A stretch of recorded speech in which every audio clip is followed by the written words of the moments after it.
100% होर्मुज में हमले को तैयार ईरान। ट्रंप को मिलेगा 0% यूरेनियम। ईरान और अमेरिका के बीच किसी भी वक्त भीषण जंग दोबारा छिड़ सकती है। ईरान ने 24 घंटे के अंदर होर्मुज खोलने के बाद फिर से उसे बंद कर दिया है। ईरान ने दावा किया कि अमेरिका ने होर्मुज में ईरानी जहाजों की नाकेबंदी करके युद्ध को भड़काना शुरू कर दिया है। ईरान ने दो टूक कहा है कि जब तक अमेरिका नाकाबंदी बंद नहीं करेगा तब तक ईरान होर्मुज में जहाजों की आवाजाही नहीं होने देगा। इधर होर्मुज और ईरान के यूरेनियम को लेकर जो दावे राष्ट्रपति ट्रंप पूरी दुनिया के सामने कर रहे थे, उसकी भी धज्जियां ईरान ने उड़ा दी हैं। खबर है कि ईरान की संसद के अध्यक्ष मोहम्मद बाघिर गालिबाफ ने राष्ट्रपति ट्रंप को दुनिया का सबसे बड़ा झूठा राष्ट्रपति कहते हुए दावा किया है कि ट्रंप ने 1 घंटे में 7 से ज्यादा ऐसे झूठ बोले हैं जिसका वार्ता से कोई ताल्लुक नहीं है। गालिबाफ का यहां तक दावा है कि ईरान का यूरेनियम कहीं नहीं जा रहा, वो ईरान में ही रहेगा। जबकि ट्रंप ने दावा किया है कि ईरान अपना यूरेनियम अमेरिका को सौंपने को राजी हो चुका है। हैरान करने वाली एक और खबर भी है। दावा किया जा रहा है कि पाकिस्तान सेना के प्रमुख field marshal general Asim Munir का ईरान का दौरा काफी हद तक फेल हो चुका है। खबर है कि जिस तरह से जनरल मुनीर ने पहले ईरानी नेताओं को गुमराह किया और फिर ट्रंप को ईरानी नेताओं की तरफ से झूठे आश्वासन वाली सूचनाएं दी, उससे ट्रंप को लगा कि ईरान सरेंडर करने जा रहा है। लेकिन जैसे ही जनरल आसिम मुनीर की पोल पट्टी खुली, ईरान ने सख्त तेवर के साथ होर्मुज को फिर से बंद कर दिया है। ऐसे हालात में अब दावा किया जाने लगा है कि 22 अप्रैल या फिर 22 अप्रैल से पहले ही ईरान अमेरिकी अड्डों पर हमले कर सकता है या फिर होर्मुज में जो 16 अमेरिकी युद्धपोत ईरान की घेराबंदी किए हुए हैं, ईरान उन पर भी हमला कर सकता है।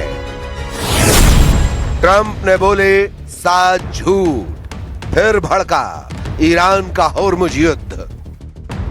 ईरानी संसद के अध्यक्ष मोहम्मद बाघिर गालिबाफ ने 17-18 अप्रैल 2026 की रात को सोशल मीडिया प्लेटफॉर्म एक्स पर एक बेहद कड़ा बयान जारी किया है। उन्होंने दावा किया कि डोनाल्ड ट्रंप ने 1 घंटे के भीतर 7 बड़े झूठ बोले हैं। गालिबाफ ने इन झूठों को अमेरिका की मानसिक युद्ध नीति और तेल बाजार को प्रभावित करने की चाल बताया है। गालिबाफ ने ट्रंप के 7 झूठ की लिस्ट भी जारी कर दी है। जरा देखिए, ईरान सब कुछ मानने को तैयार हो गया है। ट्रंप ने दावा किया था कि ईरान ने अमेरिका की सभी शर्तें मान ली हैं और वो झुक गया है। गालिबाफ ने इसे पूरी तरह खारिज करते हुए कहा कि ईरान ने अपनी संप्रभुता से कोई समझौता नहीं किया है। 2, होर्मुज पूरी तरह खुल गया है। ट्रंप ने सोशल मीडिया पर घोषणा की थी कि होर्मुज अब पूरी तरह खुला है। इसके जवाब में ईरान ने कहा कि होर्मुज अभी भी केवल ईरान की शर्तों और अनुमति पर ही संचालित होगा। लेकिन ट्रंप के चरम झूठ को देखते हुए ईरान ने होर्मुज को फिर से बंद कर दिया है। 3, अमेरिका को यूरेनियम देने को तैयार ईरान। ट्रंप ने कहा कि अमेरिका जल्द ही ईरान से उसका संवर्धित यूरेनियम उत्खनन करके अमेरिका ले जाएगा। ईरान ने इसे हास्यास्पद झूठ बताया और कहा कि उनके परमाणु कार्यक्रम पर ऐसा कोई समझौता नहीं हुआ है। 4, ईरान ने खुद फोन करके डील की मांग की।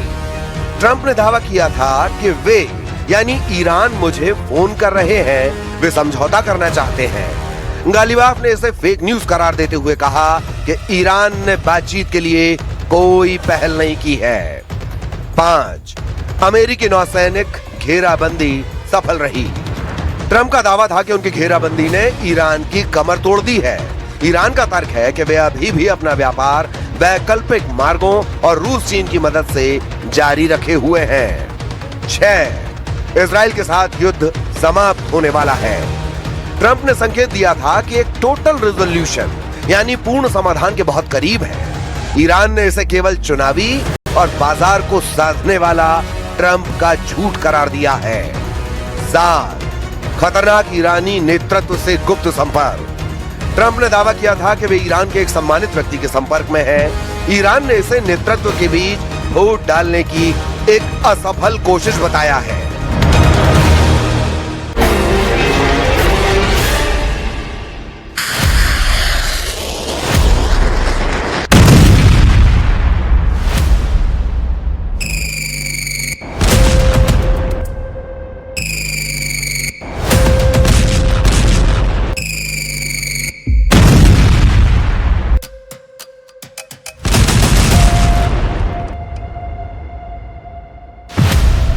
क्या ये जंग खत्म होने के बाद की शांति है या नई जंग का काउंटडाउन है?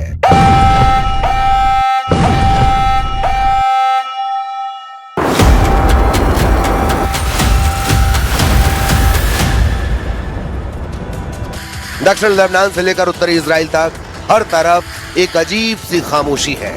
लेकिन क्या इस खामोशी के नीचे बारूद बिछ चुका है?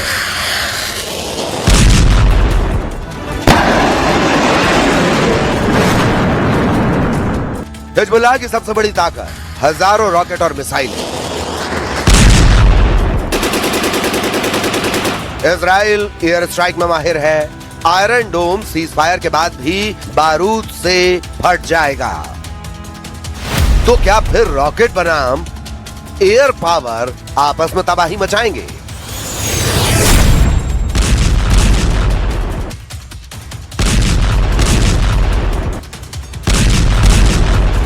हिजबुल्लाह किसी देश की सेना की तरह नहीं है।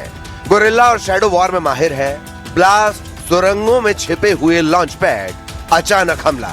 इजराइल को हर घर, हर गली में लड़ना होगा। गोरिल्ला और टनल वॉर।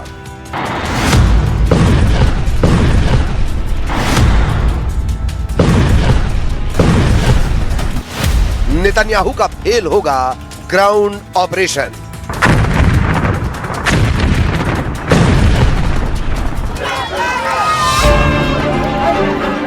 यह खुशी ज्यादा देर टिकने वाली नहीं। लेबनान में सीज फायर का जश्न अभी शुरू भी नहीं हुआ है कि उत्तरी इजराइल पर हमले की तैयारी का शोर तेज हो गया है।